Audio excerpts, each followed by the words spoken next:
So what was the plan for the rebellion? The idea was that a revolt in Dublin would kickstart a national revolution, with county by county following Dublin in this great endeavour. But they realised, the leaders, that they would need all of these Irish volunteers to rise up. The problem was that Eoin MacNeill, the president of the volunteers, was very suspicious of Pearse and the others. He refused to call out the volunteers in a rebellion unless the British acted first, unless they worked to arrest the leaders or suppress them or do something like that. And so the leaders of the rebellion decided to trick MacNeill. They forged a document. It has become known in history as the Castle document.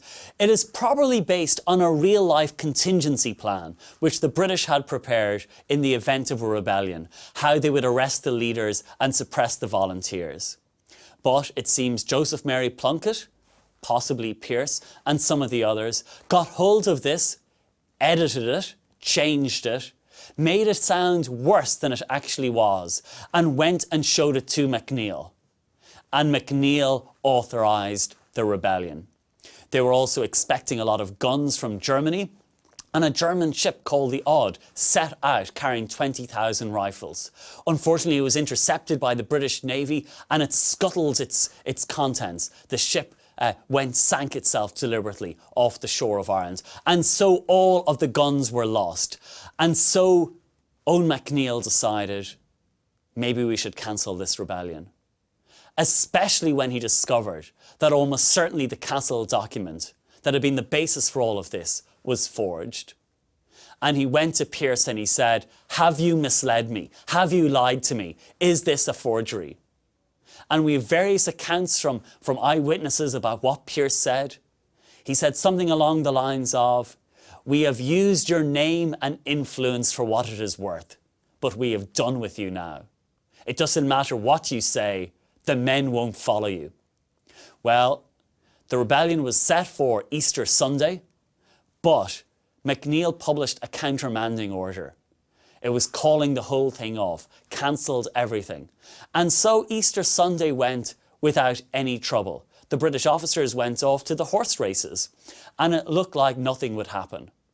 But the rebel leaders decided to carry on regardless, with a much smaller group than would have been there only for the countermanding order, and that they would go ahead and seize these buildings on Easter Monday, the 24th of April. And Pearse addressed the men before he went out and said, Clontarf, the great victory of Brian Boru in 1014, that was also at Easter time. This will be the time of our victory. And the proclamation was prepared, and it's interesting that Pearse, the great orator, the man who had rallied them at O'Donovan Ross's graveside, delivered a very bad speech outside the GPO. He tried to read out the proclamation in a strong voice, but it seemed his magnetism deserted him. People wandered by, not really sure what was happening, wondering if this was some actor or a crank. They certainly didn't think this was the leader of a new revolution. There weren't many jeers, but there weren't many cheers. It was just largely ignored. And so the scene was set for a week of fighting. Now, some people like Clark believed that the countermanding order had scuttled everything, but others believed this could continue on and be successful. And there has always been a big debate about what the leaders really thought could happen. Some thought that this would be a blood sacrifice, and certainly that seems to have been Pearse's belief, that through the shedding of their blood, they would re-energise Ireland, they would revitalise Ireland. Others, I think, believed that the rebellion could be successful, although probably after the countermanding order, they realised that that had no chance. As the days went on, supporters came out to cheer them on. One man who was in the Irish Citizen Army said, here's my son. I'm too old to fight, but you can take this lad. And he shoved off his 18-year-old son, a boy who died the very next day in the fighting. Two Swedish sailors were hanging around Dublin city centre when the rebellion broke out on the Monday, and they asked to volunteer. They said, "We hate the British. We would love to join you in your fighting.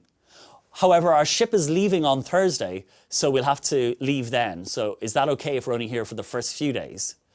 There was a British soldier in the GPO on the Monday when they seized it, trying to get some stamps. And he was arrested and kept as a prisoner.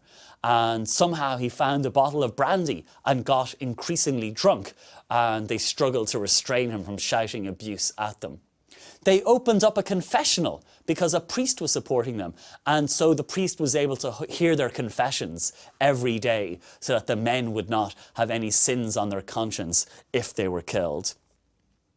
There was some humour. One of the rebels was a man called Dick Humphreys, and he was a great man and was looking forward to the week of the fighting until his mother turned up. His mother turned up outside of the GPO and said, "Where is my son? Tell him to come home. Dinner is ready and I don't want him fighting." And poor Dick Humphreys had to leave the men and go home with his mother to have dinner. But the very next day, he snuck out from the house and came back to the GPO and stayed for the rest of the week. Sean McEntee heard about the fighting when he was in County Louth at home, and he actually travelled on foot all the way to Dublin, arriving in the middle of the week so he could join in the fighting, so he could say, "I was there for this great moment in Irish history." There were only 1,600 rebels fighting all across Dublin in 1916. But in the years to come, everyone liked to claim that they had been there. The numbers swelled.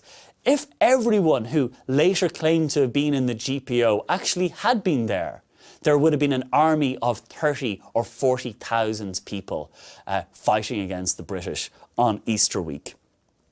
Some of the locations they had taken were a waste of time. They took Jacob's Biscuit Factory.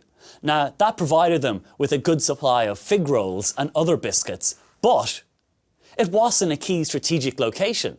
So the British kind of ignored it and waited until the end of the week's fighting because it wasn't really worth trying to capture it. During the week, there was also some looting, and there was discussions about whether these looters should be shot or what should be done with them.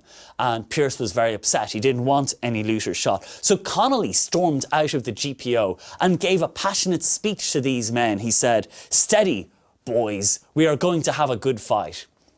And they fired a few warning shots and the looters went their way. But looting did break out during the week. People saw it as opportunities to raid the shops around O'Connell Street and the streets running off it, to steal fur coats to bring home. 5 boys stole a big piano and were carrying it off when some of the rebels fired a few shots and they dropped the piano and ran off. See, some saw it as an opportunity to steal whatever they could, because this really wasn't a rebellion with great national support. This really wasn't a rebellion that had captured the imagination of the Irish people. The rebels also made some incredibly embarrassing mistakes. Michael Mallon was in charge of a brigade up at St. Stephen's Green. So what did they decide to do? He and his second-in-command, Countess Markievicz, one of the leading women in the campaign, they didn't seize the Shelbourne Hotel, which would have been a great location with loads of windows and a rooftop where they could fire at the British. No, instead they decided to model themselves on the World War I fighters. They would build trenches. And so they built a trench in St. Stephen's Green and they were going to base themselves there. The only problem was that in Flanders and at the Somme and around Europe, there wasn't a huge hotel just a few feet away. So when the British arrived, they just installed their snipers in the windows of the hotel and on the roof, and so were able to fire down on these revolutionaries. And so you had 2 days of fighting between the men in the trench and the men in the hotel. But it would stop two times a day to allow the keeper of the green to come in and feed the ducks. Both sides would stop, he would come in, feed the ducks, and then the fighting would resume. And after 2 days, Malin and Markievicz realised this was crazy, staying in these trenches, and they decided to retreat to the Royal College of Surgeons and spent the rest of the week fighting there. A couple of days into the fighting, a gunship called the Helga arrived in Dublin, went down the Liffey, bombarding the city.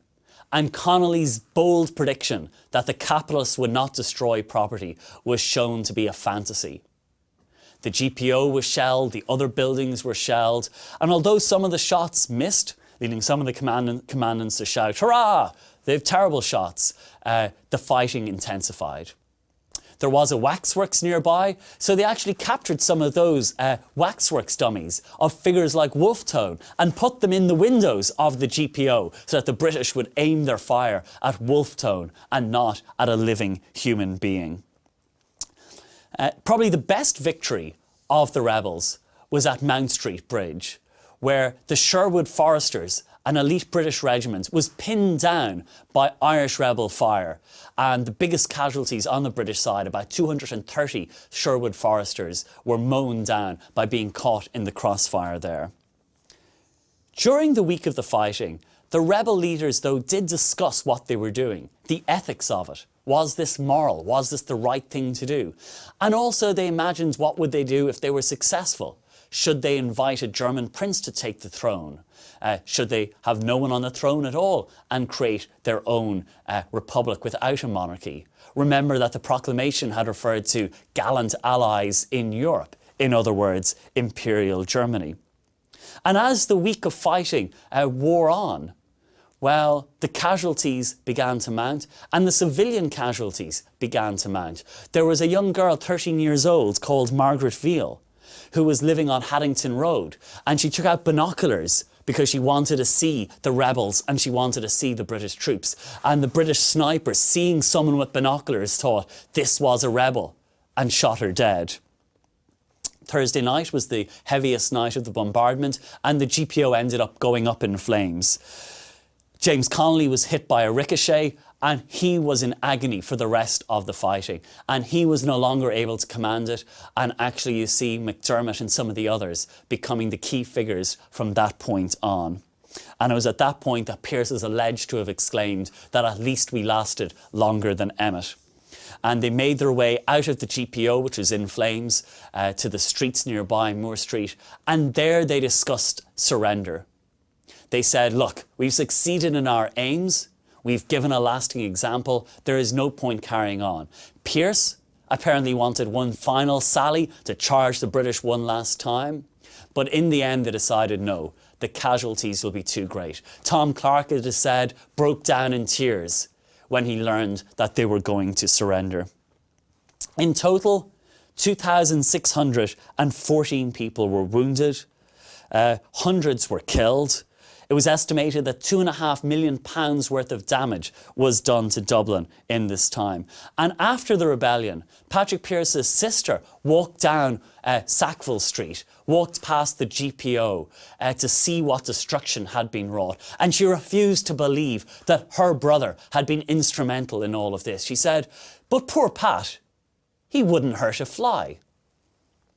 The rebels were arrested, and they were put on trial by court-martial because, as far as the British were concerned, this was a stab in the back. The British were engaged in a fight with Germany. They were involved in one of the largest wars in history. And here you had a part of the Irish, of the Empire, Ireland, rising up and explicitly siding with the Germans. So this was a stab in the back. This was treason. And there was only one way to handle the traitors. One of the men who had fought in the Rising was William Brennan Whitmore, and he left a brilliant account of the rebellion afterwards. He had acted as a sniper, shooting at the British snipers at Trinity and in other locations. And towards the end of the fighting on Thursday, he wrote this account. I stood on the rooftops in the gathering gloom. Dublin burning. What a sight. Gruesome, awe-inspiring. Man's inhumanity to man. There is nothing so brutal and callous in all creation.